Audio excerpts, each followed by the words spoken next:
Welcome to Development Hell.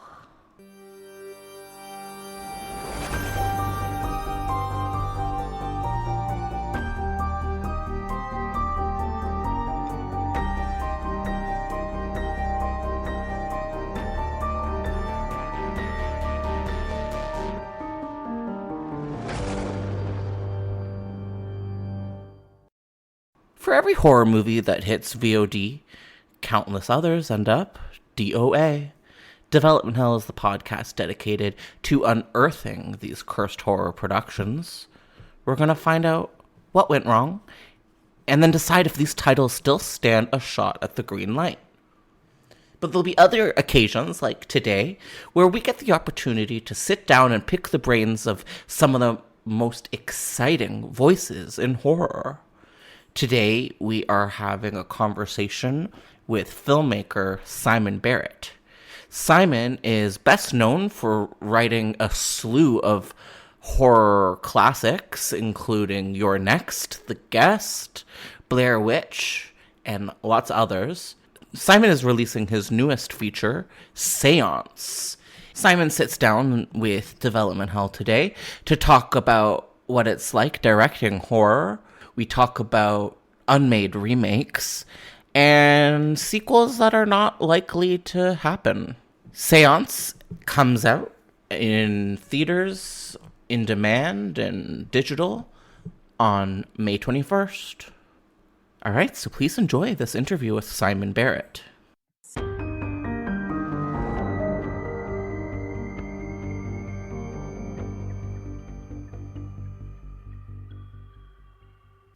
So how would you introduce yourself? An independent filmmaker, mostly of smaller horror films that the person I'm talking to usually hasn't seen.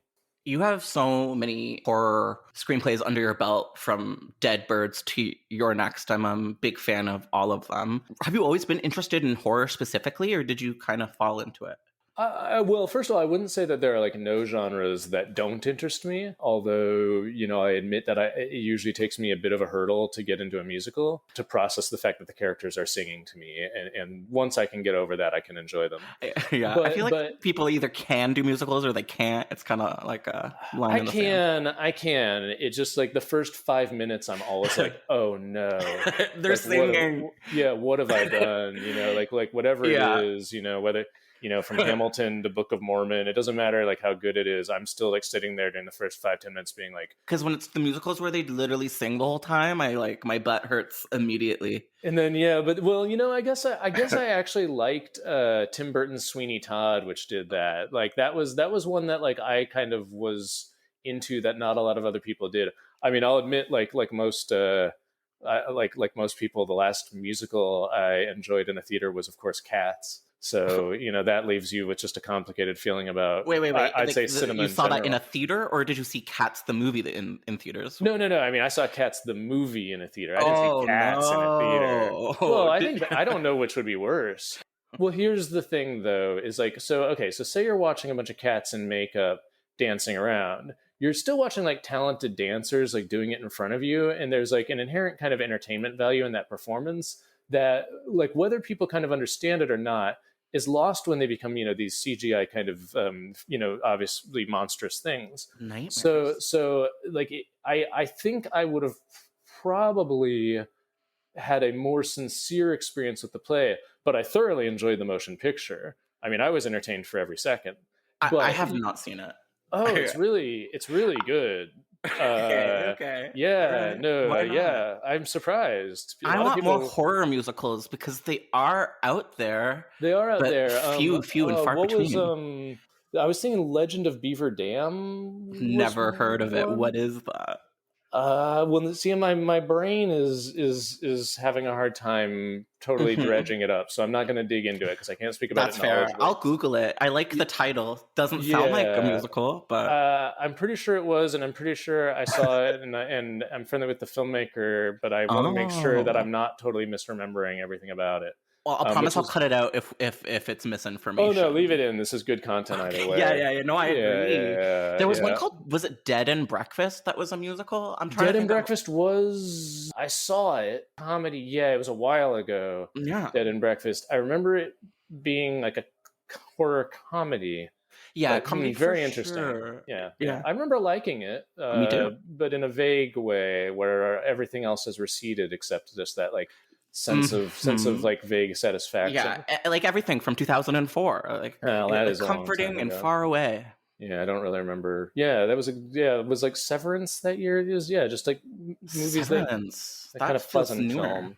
No, Good you know movie. what? Severance was Creep was 2004. Will Smith's Creep. That's what I was thinking of. So obviously the new Creep, excellent. Not the Patrick film. Bryce Creep. Yeah, no, of course not. The Patrick Bryce Mark Duplass Creep is amazing. It's amazing, but it overshadows that British Creep, which is so scary. Which is such a scary film. I agree. I think that's a really scary. Oh, Franca Potente is like the lead in that, right? And oh, really? I think so. And a star. Yeah, and I think that's like that movie kind of reminded me of that old British Cannibal in the Subway movie, Raw Meat or Deathline. Was it Midnight Meat Train? No, that's another one Midnight altogether. Meat Train was a little later. That you're talking about, like Ray High Kitamura, like Clive Barker adaptation. That movie has its own thing going on for sure, with Bradley Cooper. But there's a cool old Gary Sherman film. I think from the mid '70s, maybe. Though I could be misplacing it. That called Raw Meat, cannibal living in kind of like the London Underground rail. And like Creep felt to me like it was working kind of in the realm of that movie, but in a really cool, like scary way. Yeah. And no one really talks about that film anymore. But nobody talks about it. And I think about it regularly because there was a surgery scene in it that I'm going to say traumatized me. I'm traumatized. I saw that. So I saw that at Toronto. I saw that. No way. They played that at Toronto. Good for us. It was the same year as Dead Birds. Why? See, it's so sad. That was like the first film festival like I ever went to. It was like it was the first screening I ever saw at Toronto was Creep. I'm assuming you guys were Midnight Madness? Yeah, we were Midnight Madness, but we were kind of like a lesser Midnight Madness. So we were like Tuesday or Wednesday. We were like kind of midweek. Okay. So I'm familiar. I think exactly. You know how it kind of dips in the middle sometimes. Yeah. And so we kind of I think I kind of flew in, like I was, totally broke back then. So I couldn't afford to hang around, but I knew I had a badge so I could see free movies. Cool. So I wanted to be there for as long as possible. Just to see as much as I could. So I think I flew in on a Sunday or something, and Creep was like the Monday midnight movie, and I think we were I think we were like Tuesday. So yeah, and that was my first TIFF. I was just up in Toronto a couple months ago. That's so cool. I also feel like Dead Birds is another movie that needs more to be remembered more. Oh, thank you. That I that was such an early script for me. I kind of only see the mistakes and inadequacies kind of present in that work, and I'm sure I'll feel the same way about everything else I'm working on currently in 20 years, which is good. I think artists should push themselves to get better. It's I think just a lot of films of that era, if they weren't like massive hits, have been a teeny bit lost in kind of the modern HD era. It's like films like Dead Birds. I think Dead Birds was on Shudder for a little bit, and so was Creep. But there's not really a streaming service that's gonna probably want to spend a lot of money on these things other than Shudder. So it's kind of just a weird time in terms of home video for some of these. Dead Birds was really the only reason anyone financed Dead Birds, which was a film that I initially wrote thinking I was going to direct it myself and make it for under $100,000. Was my original plan with that script, and that worked out actually much better than I'd planned in some ways, but it didn't start my directing career. The only reason we got the money to make that movie, which was a $1.5 million film financed indirectly by Sony, was because it was that DVD boom era where just any movie that was even remotely competent and could be marketed as a commercial product would instantly sell, $10-20 million worth of DVDs worldwide. Oh yeah. These studios were just, it was kind of like just the second wave of the VHS boom.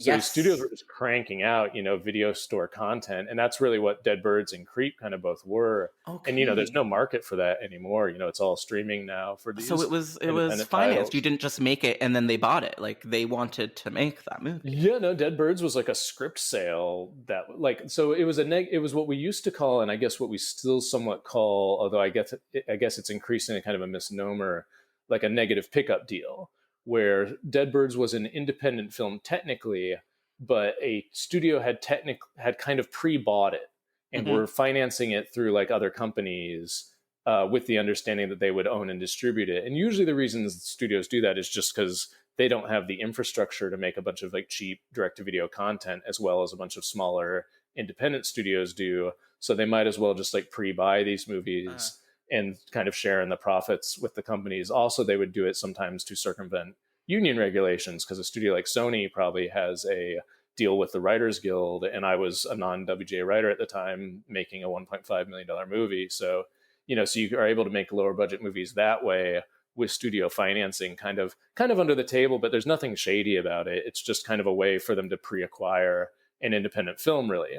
So it was independent, but its financing came through the understanding that a studio had basically pre-bought the video rights, and that, that would instantly put the film into profit, which I'm sure it did.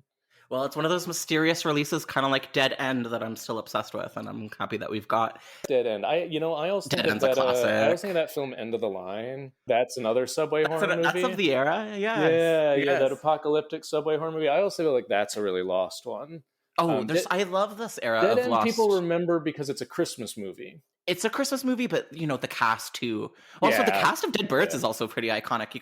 That's Henry Thomas? That's Henry Thomas. Wild. And we I will say this for Alex Turner, who directed that film. I really like Alex. He's a friend and I think a good director. But he was really up on trying to cast interesting people, and he did. Like we were trying to cast Zach Galifianakis in that movie. Cool. Like way before Weird era Zach Galifianakis. Hangover, any of that stuff. Just that was when he was like in Fiona Apple music videos and stuff. Yeah, and he was really just doing like all comedy videos for it was like Sub Pop Records was putting them out and stuff. So Alex really did want to he knew that we weren't trying to make just like a B horror movie, and that it was like the solution to getting out of there was an interesting cast. So we ended up with like Michael Shannon, Patrick Fugit, Mark Boone Jr., Nikki Acox. Where's the sequel to Dead Birds? That's a film that people are definitely clamoring for. Yeah, there's a demographic of one for that project. It's me. So I noticed that Dark Castle is on board for Seance. They were my kind of American, producing partners or financing partners, I should say, for the film. That's really cool, and in my opinion, that's very iconic because I am a child of the Dark Castle horror era, so I thought that was really exciting. Yeah. The interesting thing is that Dark Castle has kind of a comforting nostalgia now for people kind of our age, where younger horror fans grew up watching not the William Castle originals, of course, but House on Haunted Hill and 13 Ghosts and Gothica. Obviously Orphan, and Gothica is like the best. It's so good and weird. It's such it's such a good movie. And, I love it. And Oscar winners all over it. I mean, absolutely. And it kind of feels like they're doing like a sleazier What Lies Beneath with that film. Yes, which how can you make that sleazier? But they did. I know. I really, really, really enjoy both films. When I saw that, I was like, oh, I'm so jealous he made a Dark Castle movie, because they were the event. I remember being like, what's the Dark Castle movie this year? House of Wax? Cool. Oh, House of Wax was a great one too. That's coming out on Blu-ray, I just saw. But yeah, so yeah, it's really cool. And I will say, I was totally willing to get indulgent with that. I actually shout out to Kelly Gallagher at Dark Castle, hey, Kelly. Because I requested the 90s Dark Castle logo on Seance. Good. I wanted the original logo that was on House of Haunted Hill, but they wait, there's a new one that sucks. Okay. They redid them over the years. There's not a new one. Actually, is the funny thing. They have kind of just the latest version, but it went through various iterations over the years. And I was like, I want the first one. I want the one that was on House on Haunted Hill, because I remember seeing that in theaters. Yeah, this is cool. So they actually they didn't have a scope version. So they went and they actually did a new scan of a 35 millimeter print of House on Haunted Hill to create this new logo for Seance. And I think they spent $1,000 on it. I mean, it was good. I appreciated that they did it. Good. And then Hanway wouldn't let me use their logo, but it's different anyway. But yeah, so I mean, Dark Castle is back, but they're it's a different thing. I mean, because it used to be Joel Silver with a studio output deal, and now they're kind of back, and they want to do the modern thing, which is these kind of smaller indie horror projects. Mm-hmm. They want to kind of be working in the Blumhouse, A24, Blumhouse, that kind of space. Hey, I'm open armed. I am ready for what they've got. I am too. Seance is their first project. That's so cool. That's historical, in my opinion. So yeah, I'm really kind of like honored. I know they have other stuff in the works, but Seance is the first one to come out. And they were really very hands off. I mean, they were on set for a few days, kind of each of the Dark Castle execs. They'd drop by and just be kind of like, okay, looks like it's going great. And then they had some notes in the editing room, but really ultimately they let me make the film I wanted to make. I think they really kind of understood that to be independent film producers is different than being studio producers. And they kind of had to just trust me that I was going to get it right. And also the budget was so low. I think they were just like, the stakes aren't huge. How bad can he screw up? So it worked out fine. And you're the creative, and I think they know that, and they have to have some trust. Otherwise, in this particular case, I think it really was that I was working at a budget level that not a lot of people have a lot of experience at producing a few things under 5 million, and I kind of really did know how to achieve Seance cost wise. Because I knew we were making it for much less than like The Guest or Blair Witch, for example. Mm-hmm. And so so I think it was my ability to kind of confidently say, like, here is how I'm going to make this for this budget, that made Dark Castle kind of trust me. And that was just because I had that body of experience from you've got the horror pedigree films, probably more than they do, whoever's there right now. And they're definitely working on it, but it's somewhat true. I had made more horror movies than they have, and I'm sure they're competent. What's your favorite Dark Castle movie, if you had to say? That's a great question. I'm probably gonna say Answers. No, I'm gonna say Orphan. Orphan's a good answer. I'm not just saying this because Seance producer Alex Mace has a story credit on that one. That's really his baby. That's just such a fucking great movie. It's infamous, I think. I really think it's every frame of that movie is entertaining. Oh yeah. And the director of that film, I'm sure I'm going to pronounce his name wrong. It's Jaume Collet Serra, I believe.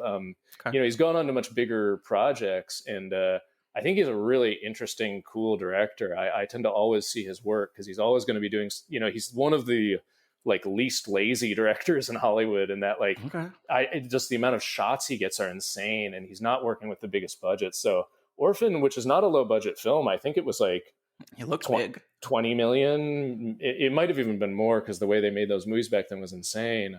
It might have been as much as 40 for that insane script, which is wonderful. Because it's just this impeccably made film that is completely berserk. I don't even know if you could make that story today. I think that you would run into problems. I'm grateful that we have it. I don't know. But I don't know either. Look, I mean, the question is not an abstract one. It's not academic because they just made an Orphan prequel. I know, and I'm ready for it. And that's Dark Castle. That's their next project after Seance. They ended up doing that with Kareem Hussein, who shot Seance. They brought him on to shoot Orphan 2, and they brought in a lot of my crew from Winnipeg, and I think even shot in some of our locations as well. They basically kind of used the Seance production model to do Orphan 2, and so I'm I think fascinated. Brent Bell is directing it, or I could be wrong. Was it William Brent Bell? William Brent Bell, the gentleman who did The Boy and The Boy 2, and Stay Alive. And Stay Alive is one of my 2004 classics. Stay Alive. Oh yeah, that was 2004. Yes, or 5, maybe, or 6. Yeah. God, I don't know. Could be wrong, but I love that movie.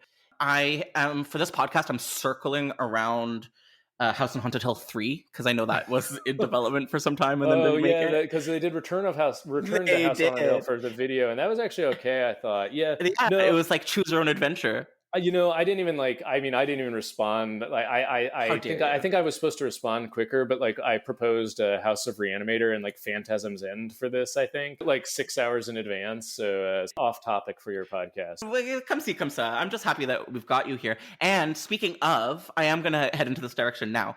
So, what would be your definition of development hell as a screenwriter? What is it to you? I mean, it's. I would say, when people say script development, they mean obviously the part of making a film prior to active pre-production, which usually is just writing.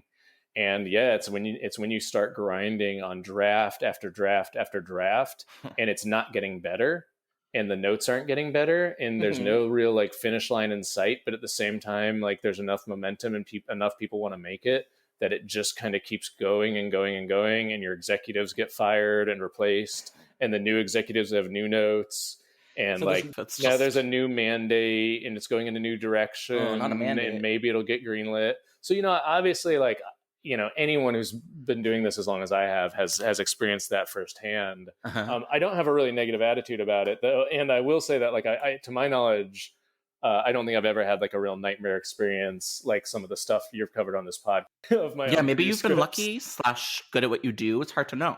Well, I don't know. I at this point in my career, I mean, at a certain point, all your projects, like all your script projects, are like baby sea turtles, like in a nature documentary, right? Like where you're rooting for them all, but you just know like a few of them are going to get picked off by seagulls. Oh yeah. And so like that's always the way it is. So you always have to have more than one.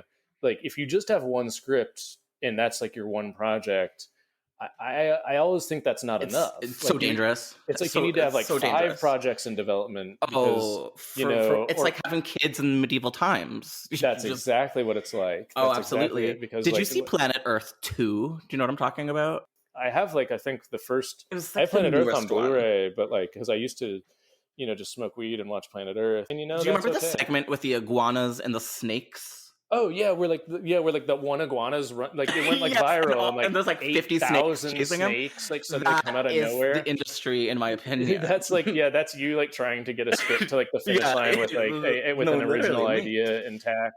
The memes kind of do write themselves, I guess. Yes.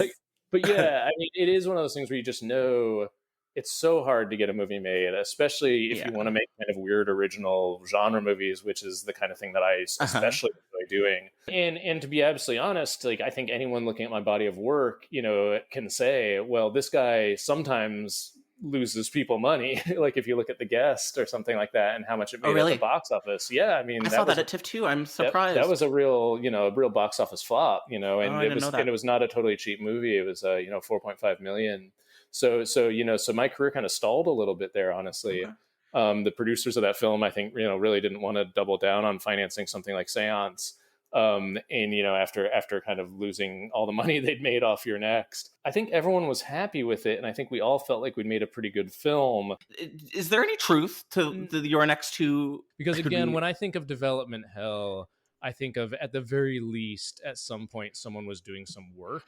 And You're Next 2, honestly, no one has ever really done any work on it. We've just talked about it a bunch, and then when the movie flopped, we stopped talking about it, and then everyone was like, "Hey, what was your idea for that?" And we're like, "Oh yeah, we had some kind of we had this kind of a vague notion, but it was based on people liking the first film."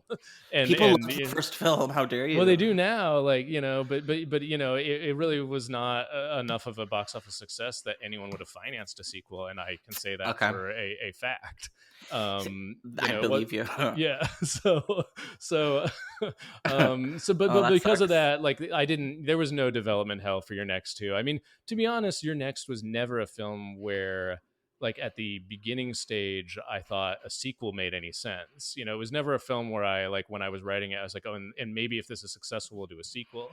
The sequel talk started happening kind of when the movie had a big sale at Toronto, and we were like, oh wait, people really like this, and Lionsgate kind of were saying to us, if this is a success, because we've had a lot of success with things like the Saw franchise and the Hostel films, if this is a success, we're going to want to do another You're Next. And we were like, oh shit, wow, we didn't ever expect to hear those words.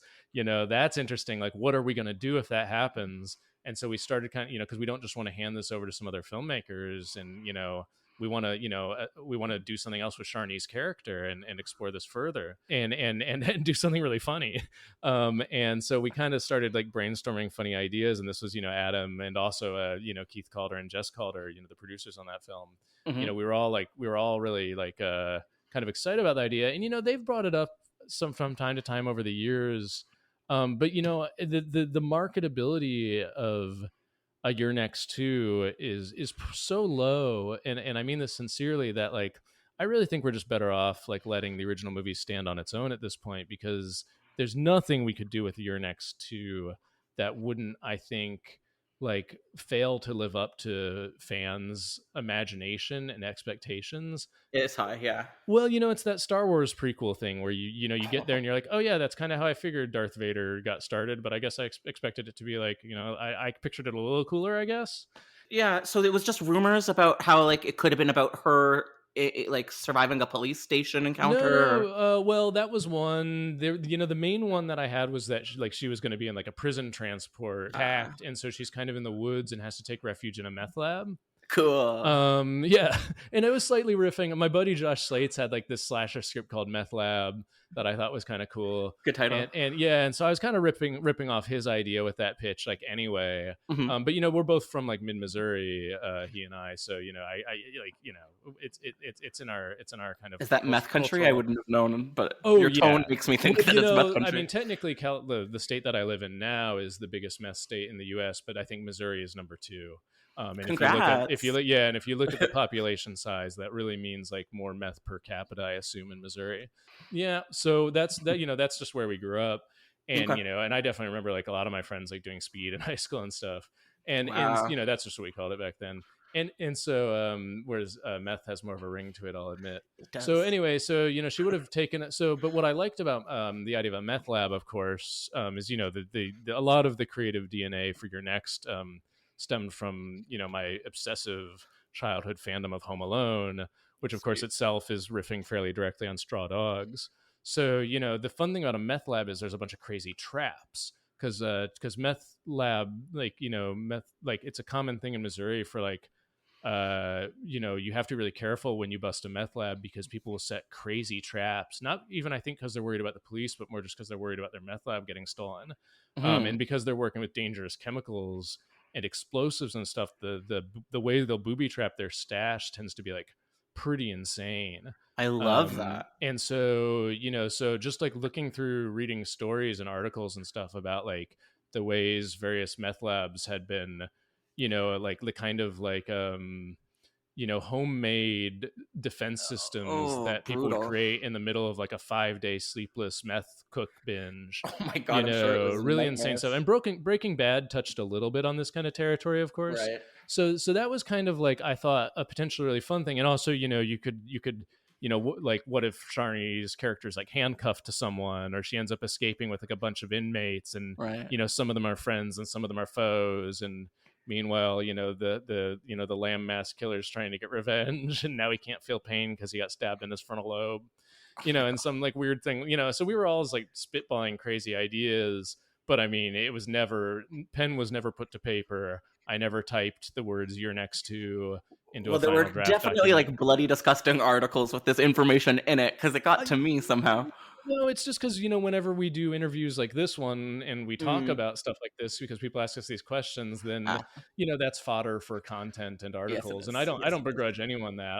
I myself enjoy reading those articles about like other filmmakers. I'm like, oh, that's interesting. Like Sam Raimi had this in development for a number of years or something. I do find that kind of like stuff interesting. So it makes sense to me that your next fans are like intrigued that for like a hot minute, Adam and I were like, brainstorming a You're Next too, and we had some ideas that they think are kind of amusing, but I was never I never wrote a word, and I can assure you I was never paid $1. So it's not going to be the Ty West like prequel. Like Cabin Fever 2, Spring Fever. I meant like the Ty West character that dies right away. Tyreek, which for some reason is his name. The best character, so funny. Yeah, no, I mean maybe that actually is exactly what, in all sincerity, like why Adam and I shouldn't make it Your Next 2. No, it's instantly I'm like, actually, yes, I would love to make a prequel that's Ty West character, but it's not like a horror movie at all. No, yeah, it's just like a drama about him making his movies. No, it's just like him at like a regional film festival, like having drinks with a local critic and just like having like a kind of like quiet evening, and it's just kind of like it's just it would just be like this like kind of slice of life movie. It would be 4 hours long. I would watch it. You're then.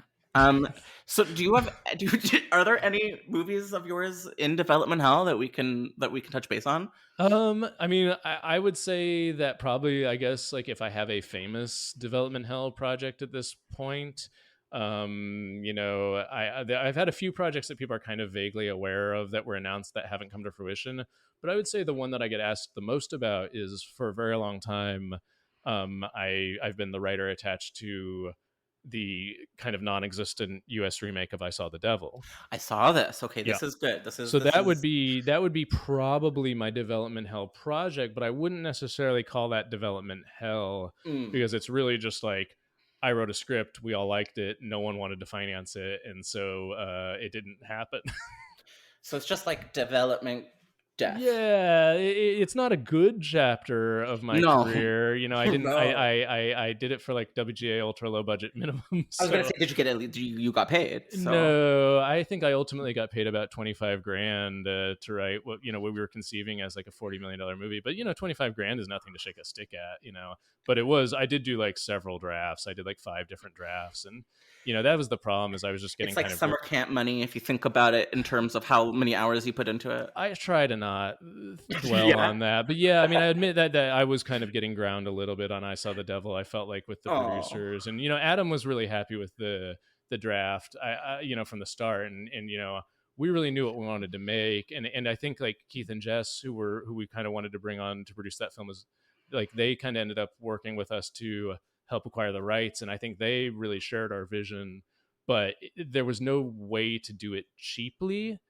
Mm-hmm. And because if you think about like what the original I Saw the Devil is, they got like basically the 2 biggest actors kind of in Korea at the time, and like the biggest director in Korea, and they made this like crazy NC-17 in America, extreme serial killer revenge movie that flopped in every country. It did. Oh yeah, it was a massive box office failure in Korea. Like when we were chasing the rights, like initially in Korea, like before we found out that Adi Shankar had them, and just worked it out with him, and he was just like, oh yeah, great, I'd love to work with you guys. But we were initially kind of pursuing them ourselves, and we were in Seoul for a bit, on another project, and we were kind of trying to figure out what the deal was with I Saw the Devil, and people were just like, maybe we can sell you the rights to like another film that did well. Yeah, and we're like, no. We're like, no, we want I Saw the Devil. They're like, no. Like Kim Ji-woon's done way better, bigger movies. Well, like you want A Bittersweet Life, and we're like, no. We do also maybe want that one. Sure, but we want I Saw the Devil, and so. And especially because Adam and I had done the film A Horrible Way to Die, which premiered at Toronto the same year as I Saw the Devil, and like we had the under $100,000 serial killer movie, and they had the like masterpiece, that was filmed over like 195 days. You don't want to see like a cheap version of I Saw the Devil. I feel like you don't want to see like the mumblecore version, the Martyrs remake. It's not exactly something that we wanted or needed. Well, that unless you made it, and then I didn't make it. I didn't make it, and I have to admit I haven't even watched it. I'm a big fan of Martyrs, of course. Me too. So no, it is one of those things where like you really have to justify the existence, I think, of a remake to fans, and I think we had a really. I mean, obviously, I'm biased. I wrote the script, but I think we had a really cool take on I Saw the Devil, and we were kind of changing a lot of things with like Kim Ji-woon's blessing, like. By my understanding, I never communicated with him directly. I should say. I was going to ask, but okay. No, I wish. But I mean, I also don't. I mean, I can say thank you in Korean, and that's my limit. So I don't know how that would have gone. But yeah, I think. Anyway, I think the script was actually pretty good. I was going to say, although immodestly, it was very different from the original I Saw the Devil, and I felt like the fact that we took the story in a different direction would have kind of justified the existence of an English language remake in this case, because it was really kind of a different way to approach the same basic cool concept while keeping, I hoped, like all of the big awesome set pieces, our version of those that that people love about the original. So I felt like I'd done as good a job as a writer can kind of do remaking a film like that, but it still was a very violent script, and I don't think. I mean, look, I'm not going to mince words. We basically were offered a deal with a studio if we could make it PG-13. By the way, to Keith and Jess's credit, like I think Keith's response in that meeting was just like, "Have you seen the original film?" Executives in the room was just like, "No," and he was just like, I mean, Adam and I didn't even have to say anything. That was a situation where I felt like our producer was just like, because we did, Keith spent money acquiring the rights to I Saw the Devil, so we don't want to ever be like turning down a studio deal that could like cost him money, and prevent him from recouping his investment in I Saw the Devil. And Adi Shankar is a good friend, and he spent money on it, and we want him to recoup his investment too. So it's like we wanted this to, at the very least, go somewhere and get made by somebody if it wasn't us. But it's at the end of the day, I think the script I wrote would cost, really, to do it well with the amount of action in it, somewhere between I would say 30 and 40 million. And Hollywood doesn't really make not a film that's like necessarily, and they know that it's not a film that's necessarily going to travel overseas because the first movie kind of didn't. Right. So it's not like they can say like, oh well, this will do really well in China, because it's not going to be releasable in China either. That's right, because Death Note did really well internationally, right? I believe so, but I wasn't directly involved with Death Note, so I could not. I know, but I could not totally speak to that. I believe Death Note, I know, was very well received critically in Japan. Cool. In contrast with kind of how it was received in North America. And I assume we're just referring to Adam's live action adaptation. Yes, here. That's all I know about. Yeah. So, I mean, so sometimes you can say like, oh, well, this movie will do well overseas and that'll be how we recoup our investment. But there's no version of I Saw the Devil doing really because it just kind of is.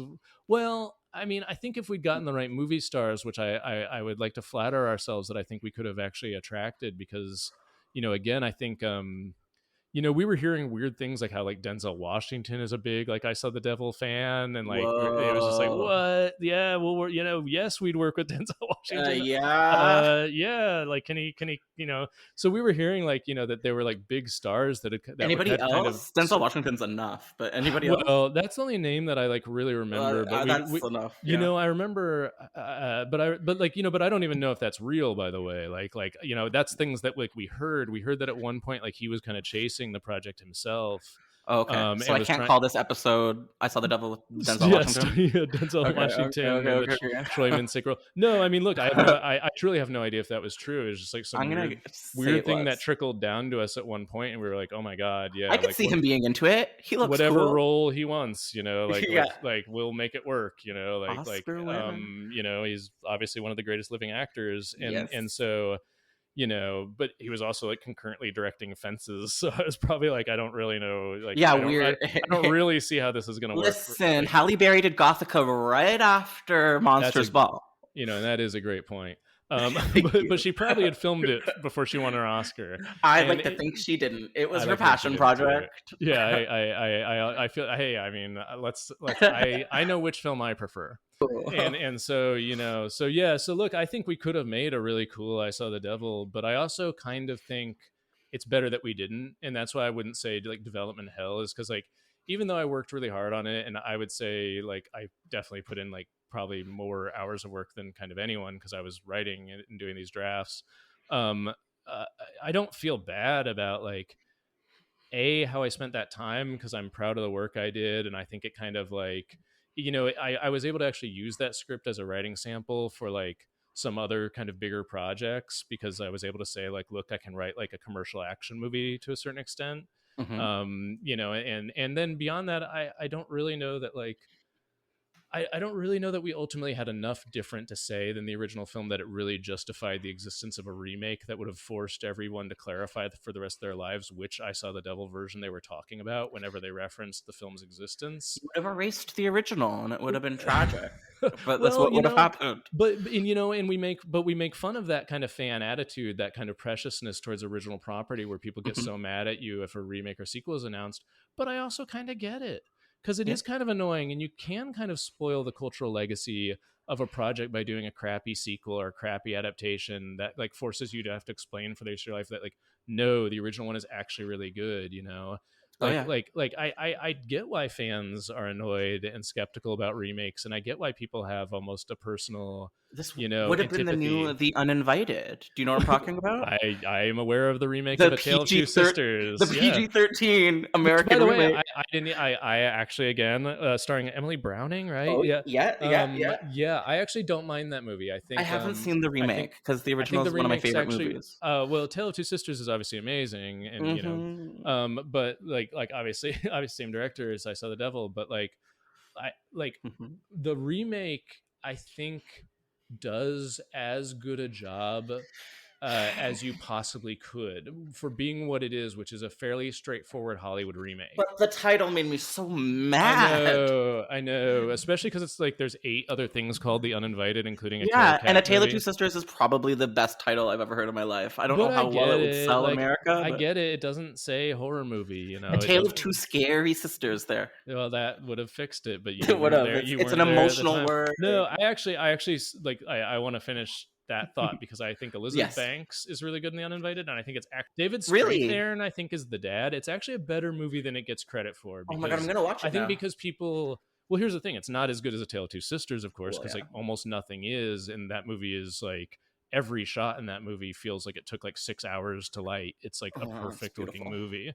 And The Uninvited is, you know, an American remake, but I actually think it's pretty good.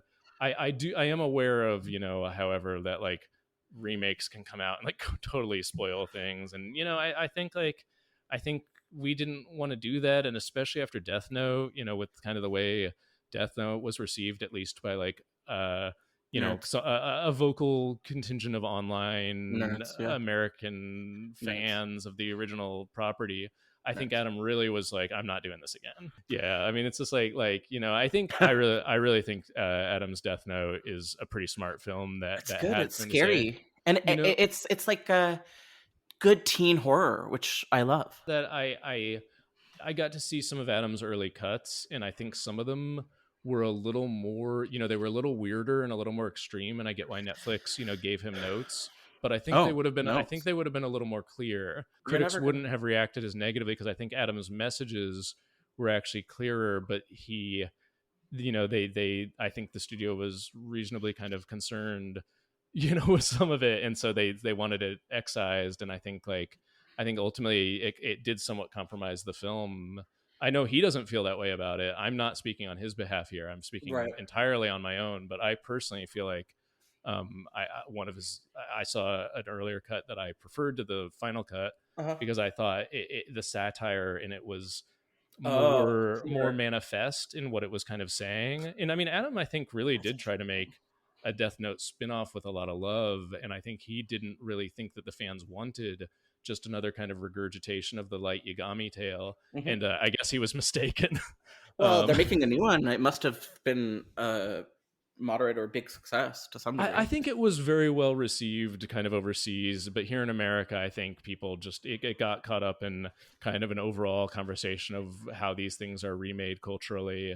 And I don't, you know, and I think like that is a valid conversation, but you know, it can also be kind of weaponized in bad faith. And I think I'm not, you know, I think both things can kind of also happen at the same time, to be honest. Well, maybe you were lucky at the end of the day, because we could have been having this conversation not about The Uninvited, but it could have been about you. So it could have been about I Saw the Devil. Well, and you know, maybe that is it. Like you know, if you make, you know, it's a tricky thing because of course films are remade in other cultures, but if you remake I Saw the Devil and you cast white actors, you know, is that whitewashing?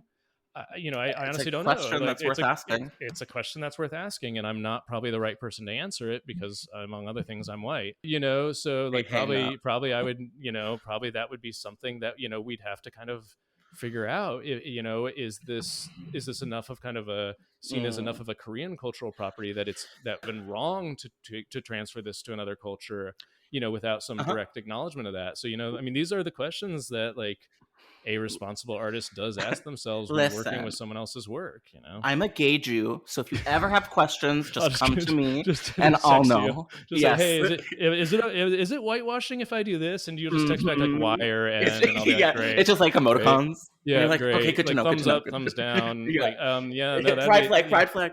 Well, generally, the good news is I'm not in any doubt. Like when I see things, whether I think they're like problematic or not. But it was a complicated thing where we didn't see I Saw the Devil as being, for example, an inherently Korean story. We thought you could transfer it to like America and keep kind of the characters fairly much the same. But other people might have disagreed very strongly, and that's the kind of thing that as a filmmaker, I don't even know if you really want to put yourself if you're putting yourself in that situation. Sometimes you have to wonder, like, am I just in the wrong to even be here? Maybe I should just be not remaking someone else's work, and I should be coming up with my own ideas, which is what I like doing better anyway. Wants to pay me for it. I'd pay you for it. Thank you. You're welcome. Okay, so my question here is, I love Blair Witch. It's a comment. Cool. If you could make another legacy franchise installment, what would you do? Of Blair Witch? No. So Blair Witch is your legacy franchise installment. Like, of all the big franchises that exist in the horror zeitgeist, like, which would you continue on? So I'm not allowed to say Face Off 2, which I'm currently working on. Yeah, I mean, you absolutely can say Face Off 2. Are you really working on Face Off 2? Yeah, Adam and I, this was announced. Yeah, Adam and I are writing Face Off 2 for Paramount. And producer Neill Moritz, who did like the Fast and Furious films, is producing it. So that's my most sincere answer is we're currently in development on Face Off 2. And I would not say we're in development hell. I would say we're in development heaven. How dare you say that? Someone said that to me recently, and I had to hit them. I hate it. Yeah, you can beep that out if it's. No, I'm gonna keep myself in yelling under control. Absolutely. So we are literally in active development, and it's going really nicely. And we're about to turn in. We've delivered a couple treatments to the studio just to kind of explain them what our pitch is, and now we're kind of we're about to deliver. Is it going to be gross? Is it going to be really gross? Because I feel like the original was so gross to me. I think it is actually. I actually like if you found the original gross, you'll find this one gross. Yes. Nice. Yes. That's a good answer. Okay, wait. What about something that you haven't been hired to do? Oh, okay. Yeah, that's probably a better answer. But I like that one. That's going to be the title. Boy. I really, I mean, I would have loved when I was growing up, like my dream was, to do like an Evil Dead movie someday. But at the same time, like, I don't even know what that would have been in my brain. Like, I just was so in love with, that series, I know. And they haven't misstep yet, in my opinion. No, I agree. I mean, which is wild. I actually agree. I'm kind of, I really do hope, Freddy does another one or someone does another one. Cause I know it's such a crazy like property. Every time they make a movie, like, it kind of becomes its own fascinatingly unique thing. Yeah, even the show. But yeah, I'm sorry. That's an answer that I should have given like an ounce of thought before we. Oh no, that's fine because I'm gonna give you my answer. Is that okay? Okay, there you go. Yeah. Give me your answer and I'll see if I can think of a cool one. And then maybe you can connect me. Unfortunately, I think I'm lost in the water because they are making this into an Amazon series. But I really wanted to make a fourth I Know What You Did Last Summer movie and include the third one in canon. I don't know if you're aware of the third one, but directed by Sylvan White. I'll always know what you did last summer. That's it. Yeah, that's the one. I haven't talked to him in years, but I used to know Sylvan. We randomly met through like our agent and like had a project together for a little like a second. This is like back in like 2005 or something. Like, that would be the era. Yep. And so I've seen all three of that series, and actually, I will say that if you enjoy those films, you may enjoy Seance. Oh, I'm sure I'm going to enjoy Seance, but I will watch it the second it comes out. And my pitch for this new I Know What You Did Last Summer is called either Forever Summer with like the word for. That's good. Do you like that? Because if someone's already done like you can't do like. Yeah, that cool is actually summer. Really good. Yeah, you can't do that. Yeah, no, that or is like good. Endless Summer, maybe. Just make it like cuter. I do like the Forever Summer one. Yeah, you do. Yeah, you do. I want Anne Heche back. Okay. Well, yeah.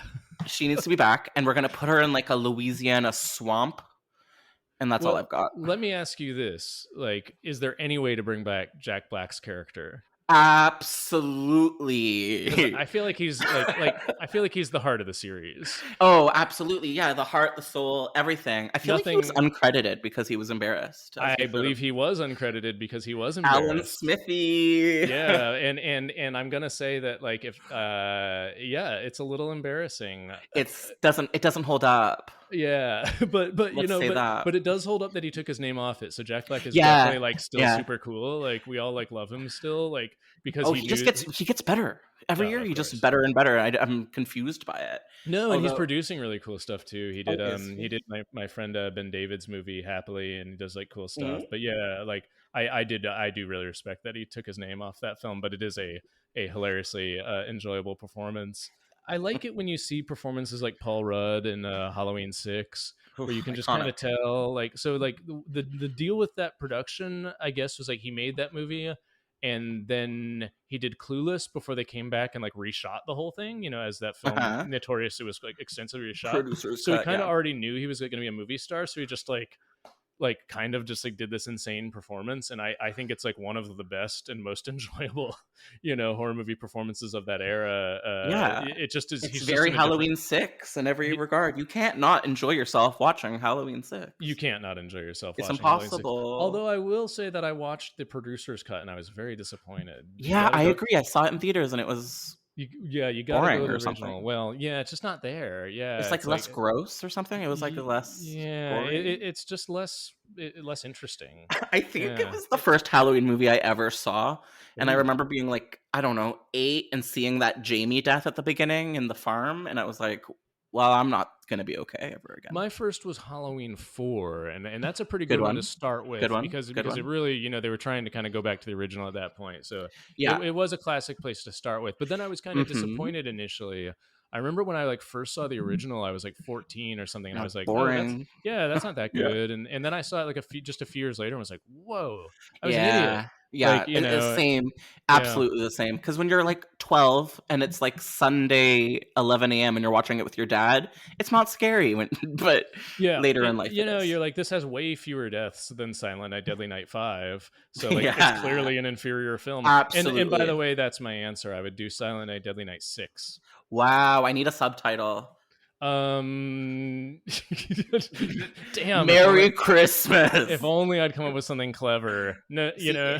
Yeah, this is why you have to prepare for the media, because we will eat you alive. You know, it's a good enough title. I like it. Oh, here it is. 666. Oh yeah, you can always get away with that. But you know, they did that with like Children of the Corn. Yes, I was just talking with Grady Hendrix about how I don't know why every 6th installment of every horror movie isn't 666. I mean, it does feel like you got there. You ought to celebrate. You're there. You made it. Like you did it. You have crossed the threshold where people no longer expect your sequels to be any good at all. If they are, it's like amazing. But if they're not, it's fine. No one cares. It's fine. I mean, when are we going to get a Final Destination 6? Is the real question. Know. Those movies just keep getting better. I know. And then they stopped. I really, really, really, really love the odd numbered Final Destination films. Oh, the odd numbers? Yeah. You see, no, my favorite is number 2. I'm sorry. You know what? 5 is amazing, but I have a hard time with the characters in part 2. I know it's a lot of people's favorites. I think the freeway scene at the beginning is like really good, but like I just don't. I'm just not down with like the tone of the pregnancy stuff. Come on. I mean, you know, I don't know. That's also the first one where it really started to feel like people's like bodies in those films are just made out of like wet tissue paper. And like you know, they'll just like explode if something like bumps into them, and like, you know, I mean, it's great, but it also just started to feel a little goofy. I thought part 3 was really iconic. That is like genuinely one of the most like important cultural works of our time. Yeah, what's James Wong up to these days? I don't know. And he's such a good director. He's so good. You know what? He probably has like some amazing TV show, and we have like I think he does American Horror Story.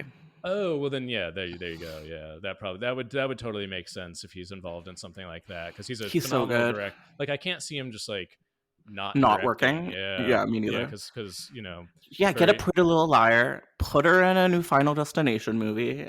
Yeah, you know? No, I mean people love those films, and you know, so yeah, I assume the only reason they're not making them is they're expensive, you know, and I assume the rights are complicated or something. But yeah, they look expensive. Okay, I don't want to take up all of your time, even though I do. But my last question for you is, what's next for you? Well, so Seance comes out, you know, in a couple of weeks, and then but then I've already directed a segment of VHS 94. Oh my god, VHS 94. Yeah, with the people keep forgetting to ask us to make VHS sequels, so we have to just make them and release them, and then and remind them, you know, that was something maybe they wanted us to do. I mean, we do. Well, it's unclear, but yeah. So David Bruckner and Radio Silence are producing this one, along with Cool. you know, Josh Goldblum and also Brad Miska and a lot of the kind of. So it's kind of like a lot of the original team, and it's myself and Chloe Akuno and Jennifer Reeder, Timo Gianto, and Ryan Prowse are the directors this time. So I'm kind of like one of the like it's weird. I was just talking to Timo. He's in Jakarta, and I was just like, we're like the old guys now, man. He's like, yeah, cool, it's okay. We like survived, and we're still making VHS movies. It's okay. That Indonesian installment from part 2 still makes me just. It's why I love horror. Yeah, I mean, yeah, Timo and Gareth's Safe Haven segment is a pretty high bar. Yeah, it makes me so proud to be 1/8 Indonesian. It really is just such a. I mean, I remember. So you know, I was like a producer on that movie, and I remember like when they sent us like the first, and we were just like we had no. I mean, they sent us the script, and we were like, okay, whatever. I guess you're gonna do something like this, and then they sent us like the first cut, and it was just this like 40-minute like horror action blockbuster, basically. It's so good. And they made that for, you know, the budget they made that for? No. They made that for $50,000. So it was just real then. So they just captured that actually happening. That's so scary. I mean, that's the only explanation. They made that for $50,000. I like do not know. And I mean, I just don't know. I mean, Gareth Evans and Timo Gianto are just like on a different level. And you know, you just have to kind of get out of their way. That whole sequel was it's such a classic. Every installment is. Well, and I remember so like, yeah, I remember like one of the financing producers kind of that movie was like asking Adam and I to basically tell Timo and Gareth to like cut some stuff out, and we were just like, not in a million years. No. And ultimately, no. You know, that again, this is, I'm referring to, you know, US ratings with this stuff, but you know, VHS 2 got an NC-17. Because of my wraparound, but also because of their segment. And you know, I sat there with a VFX artist and glitched out their shots so that we weren't actually cutting anything, and we could still get an R rating, and I wouldn't have to cut like any of their actual footage. It would just be kind of distorted. And cool. Because I just like told them, I was like, guys, look, they want to censor your stuff, but I'm not going to let them. Here's how we're going to do it. And also we're going to make sure that everyone just sees the unrated version. Oh my god! Thank God I brought this up. I'm loving that we have that included in this episode. Yeah, cool. I mean that was how we made the R-rated version for like Walmarts and stuff. I mean, I'm surprised what we saw is still R-rated. To be honest with you. No! I guarantee you've seen the unrated version. The I must have. Yeah. I must have. Yeah, the version that everyone has seen, the version that would be like on Shudder or Netflix or streaming, is always the unrated version of VHS. I just played it for my not horror loving friend, and the zombie. The zombie part, the walk in the park. Oh my god, that really fucked her up.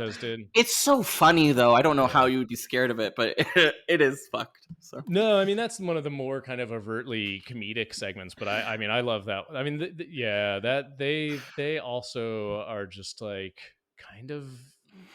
That was another one where we just had no idea what we were gonna get, and it was so funny to watch like that original so like GoPro funny. Zombie comedy.